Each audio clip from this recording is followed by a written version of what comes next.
दिवाळीच्या कामांची आमची लगबग चालू होती आणि राज नंदिनीला मात्र इथे सायकलने खेळायचं होतं. रात्री आणलेलं सगळं साहित्य आत नेऊन अरेंज केलं आणि कालच्या तुमच्या कमेंट्स वाचून चक्क डोक्याला मी हात लावला. यार, मी असा चमचा ठेवला होता ज्याच्यामुळे रिफ्लेक्शनमुळे तुम्हाला वाटतं त्यामध्ये लिक्विड ठेवलं, पण त्याच्यामध्ये काहीच ठेवलं नव्हतं, पाणीही नव्हतं. असं शक्य आहे ना मसाल्यांमध्ये मी पाणी ठेवेन असं तुम्हाला रिफ्लेक्शनमुळे वाटलं असेल. त्यानंतर रात्री आम्ही आकाशकंदील आणि लाइटिंग्स लावून घेतले. यावेळचं आकाशकंदील खूप छान आणलं होतं नरेंद्रनी. त्यानंतर चहा घेतला, तर चहा आणि करंजी हाच काहीतरी नाश्ता चालू असतो सकाळ संध्याकाळ.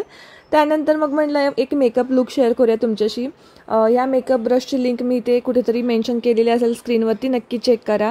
आणि एकदम साधा सोपा असा लुक मी क्रिएट केला होता. आणि हा जो ड्रेस आहे तो मिंत्रावरून ऑर्डर केला, याची सुद्धा लिंक तुम्हाला स्क्रीनवरती कुठेतरी दिसत असेल. हा इतका बेस्ट ड्रेस आहे ना, तुम्ही नक्की परचेस करा. या एका छोट्याशा माणसाच्या आयुष्यात येणार प्रत्येक क्षण मस्त जातोय आमचा.